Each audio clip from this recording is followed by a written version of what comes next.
I'm Christopher Zweig, and this week on CJ at the Movies, I review Nicolas Cage in The Old Way, which features one or two autistic characters, Rob Lowe in the family film Doggone, Missing, the spiritual sequel to Searching, and Hugh Jackman in the nationwide release of The Sun, and Why It Still Sucks. Let's take a look.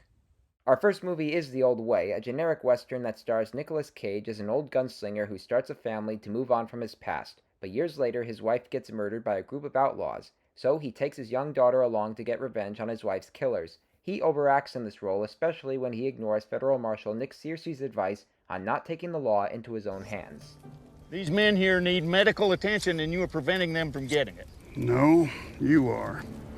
By not telling me what I want to know. I'm a federal marshal. You are asking me to participate in murder. You're protecting a killer. From another killer. Correct. What's interesting is the way his daughter, played by Ryan Kiera Armstrong, may be autistic, and it wasn't something people understood back then. I think this should have been the setup instead of this routine and sometimes idiotic cowboy story, especially when Cage admits that he may be on the spectrum. I knew I was different. My mother always said I didn't cry as a baby. I didn't laugh. When my mother died, I was very young, but I didn't shed a tear at her funeral. Lots of folks did, but I didn't. Growing up, the other kids would play games and joke with each other, and they would cry. If they got hurt or if they were scared, and I'd watch them. I got pretty good at pretending. Good enough, anyway. The Old Way is nothing more than a fistful of wasted dollars that ends up being unforgiven. Pun intended. It chooses to stick to its predictable Western fables with the bad guys and the gunslinging instead of really focusing on such an interesting topic during a certain time period. Make it Rain Man meets Unforgiven, if you will, but this is still a missed opportunity. Next up we have Doggone, which tells the story of an irresponsible college student played by Johnny Birchtold who adopts a dog with a dumb name like Gonker because it gonked him in the head, but this dog is sweet and lovable enough to earn his love and affection. The dog's just sitting here whining. He wants to play fetch. All right. Go get it. He needs to choose the stick. He needs to choose. Really? That's Rob Lowe as the dad, and Kimberly Williams Paisley plays the mom, who both eventually fall in love with the dog, which has been diagnosed with Addison's disease, and he's required to get a shot every month, but he runs off into the woods, and they begin a search party to find him before it's too late. I'd like to write an article about your search. People are reaching out from all over the world. We had heard about Gonker on the news. Help the marshals find their boy. No pets over 15 pounds. Put the coat around me. What is this, Scooby-Doo? Come on, come on.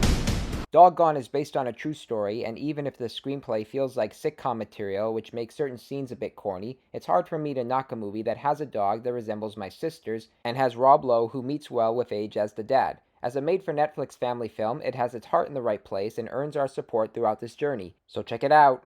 Our next movie is Missing, the spiritual sequel to the 2018 breakout hit Searching, which was about a father on the search for his missing daughter, told from the perspectives of computers and iPhones. This one uses the same format, but now stars Storm Reid as the new teenager and Nia Long as the parent. This time, the parent goes on a trip to Colombia, and the daughter is left home alone in LA, and when the mother doesn't show up at LAX, the daughter enlists all the help she can get to find her. Like the original film, there are ingenious clues to who this missing person could be and how many apps and emails that have to be opened in order to get to the bottom of this. ¿Me escuchas? I need you to go to this hotel and ask for their security footage. The cleaning senora says she sees two American tourists at the hardware store. What did he buy? Just this. And that's Joaquin de Almeida as a resident in Colombia whom she speaks to on WhatsApp.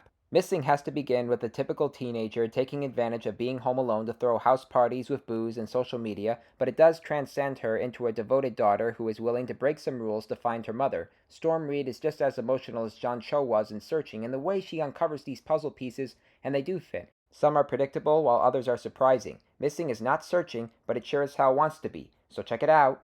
And I give you a reminder on Why the Son is a weak follow-up to Florian Zeller's The Father, and both of them have Anthony Hopkins. Now, my last video review of this movie was when Sony Pictures Classics was giving it a one-week release in November to qualify for the Oscars. If you ask me, and I know this sounds typical, Hugh Jackman is the one who carries the film as a businessman who left his wife and son for another woman and now has to deal with his depressed teenage son played stressfully by Zen McGrath, who wants help but always breaks his promise of doing better at every turn. What's going on? Are you on drugs? You think you can just live your life doing whatever you feel like? I don't know what's happening to me. I've also mentioned that The Son has a kind heart in terms of its subject matter, but it's too depressed and cynical to overcome whatever obstacles the movie unfolds, and now that I look at it, its ending is so predictable and cowardly it just doesn't seem Oscar-worthy. If I were you, I'd go watch The Father instead of this. Okay, recapping this week's reviews, thumbs down for The Old Way, thumbs up for Doggone, thumbs up for Missing, and thumbs down for The Son. I'm Christopher Zweig, stay safe, and I'll see you at the movies. For more amazing content, please like and subscribe to my channels, and please read my reviews at cjatthemovies.com and download the new HD Radio app.